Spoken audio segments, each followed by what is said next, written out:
Welcome to our booth at the 62nd Annual Delaware Antique Show, held to benefit Winterthur, the home and gardens of esteemed collector Henry Francis DuPont.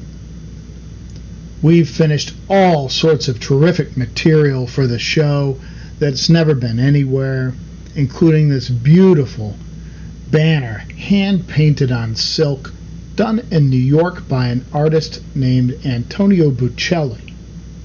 Only 6 patriotic banners known for this guy. One of them hangs over the bed of Woodrow Wilson in the home he lived in Washington, D.C. after he left the White House. This beautiful Declaration of Independence, printed on silk in France for the American market, is a really early one, circa 1820. And look at this 13-star flag in an oval version of what we call the 3rd Maryland pattern. Single applique stars, just beautiful. Circa 1850s through the Civil War. Wonderful flag. I'm obsessed with things for the Centennial Exposition in Philadelphia. This is a map of the Centennial Expo, printed on a kerchief, and just look at the ruler along the edges. So what, you could measure other textiles with it? I've never had this one before. Absolutely killer. This wonderful banner, swallowtail, made for the Centennial. And look at this watercolor, early American watercolor and pen and ink combination, done by Jemima Harlan, born in 1801. Blanket chest is Lancaster County or maybe York County. Great decoration, sort of a polka dot pattern, trimmed out in black. And look at these 2 flags from the 1860 campaign of Abraham Lincoln. Wonderful scroll work in the lettering, and look at this star configuration. That's a great star, a star made out of the stars in the middle. Yeah, look at the scroll work. Beautiful frame, and look at this is a 4.5-inch gilded frame. I shouldn't pretend that's the most important thing about it, because this is a flag from Grant's first campaign for the White House in 1868. But these are just 2 killer gilt frames to accompany 2 tremendous flags. One of the earliest things in the booth is this importance of truth. This is Washington and the cherry tree, myth based, and it's the only one known of its kind, done around 1806, printed in blue here, probably by Germantown Printworks in Philadelphia. There are 2 others, but different color. One is at Yale, the other is at Washington's ancestral home in England. This card game, or it's really an ad-lib game, was made in New York by McLaughlin Brothers. The artist here is Justin Howard, famous illustrator of the period. Thomas Nast level. His cartoons appeared next to Nast. Civil War themed game. This is a Civil War drum from New Brunswick, New Jersey. Great thing. Terrific surface. Look at this beautiful 13-star flag in the 454 pattern. And this kerchief made for the 1840 campaign of William Henry Harrison. These are the first campaign flags. Look at the stripes with this wavy sort of 3-line, very unusual, great thing, 13 stars.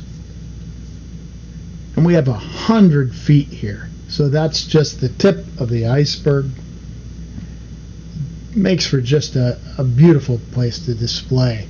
This is the best of all known flags from Clay's campaigns. There are others that might equal it, but in this format, none. with Delaware coattail candidates Stockton and Houston. This is a yard goods textile that pictures William Penn's treaty with the Indians, circa 1790 to 1800. Incredibly early. I don't buy too many Navajo rugs with flags, but this one is different. Look at the great Ralph Lauren sort of feel to this particular. What a design, sort of modern and old at the same time. And this beautiful hand-sewn 13-star flag is Civil War period, and with only 9 stripes and the canton resting on a red stripe. 9 stripes removes the southern states from the original 13 colonies. Civil War sash buckle, pressed brass, done in 3 pieces and silver plated. Never seen this before. This large ribbon cartouche was worn by a little girl in Philadelphia to mourn the death of Abraham Lincoln. Check out the 6-pointed Star of David-like stars on this Civil War era flag with an exclusionary or disunion star count, to which 10 stars were added back to represent the stars that they had originally excluded. Never really seen that done. Terrific.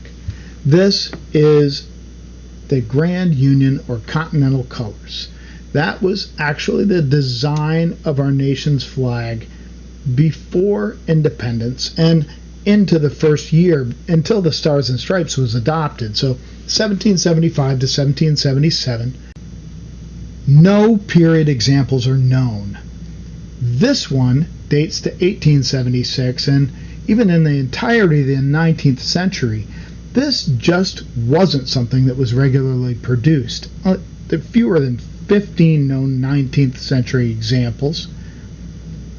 This great little Stevens graph, beautiful with its silk fringe, beautiful blue color, was made for the Expo as well.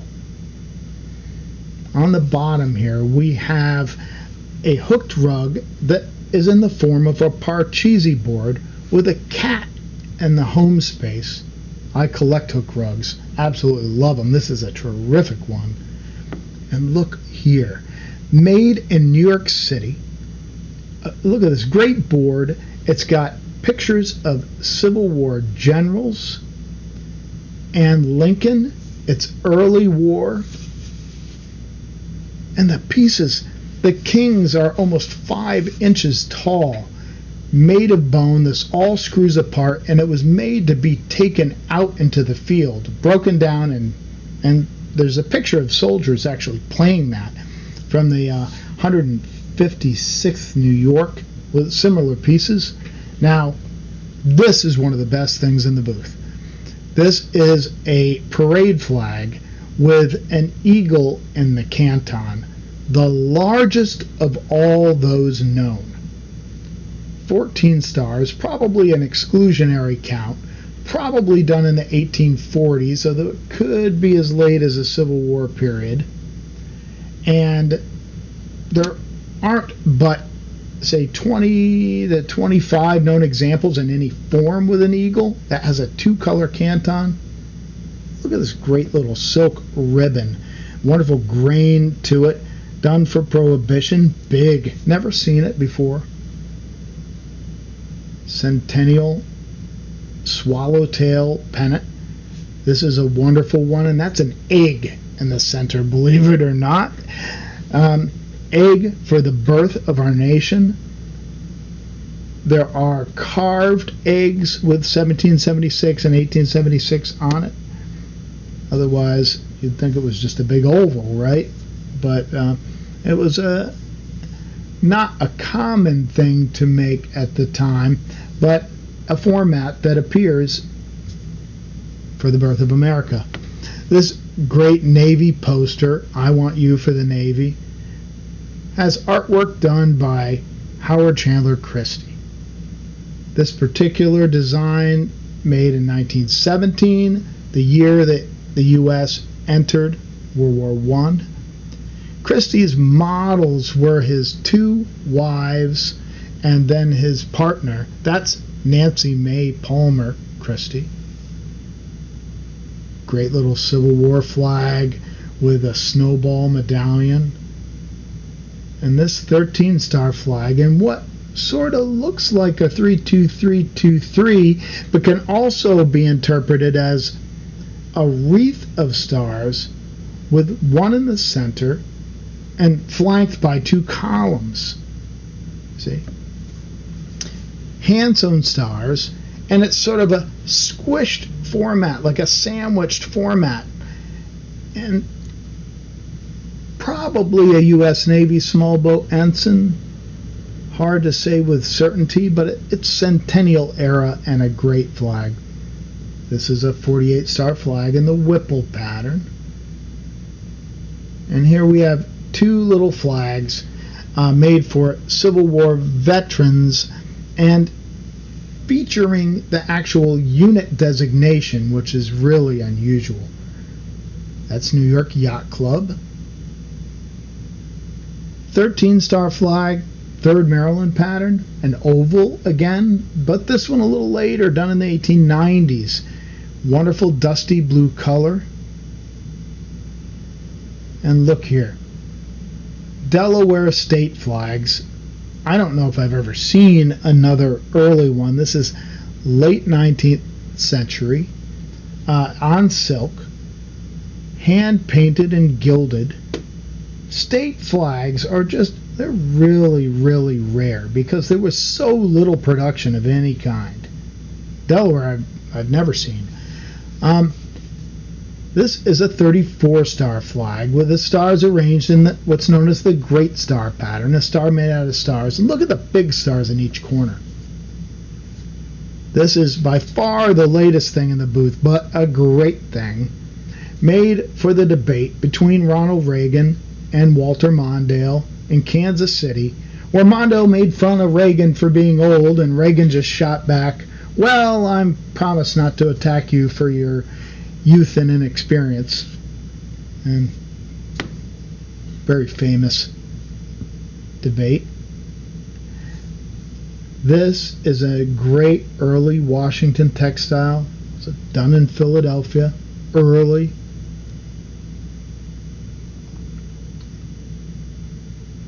Probably Germantown Print Works.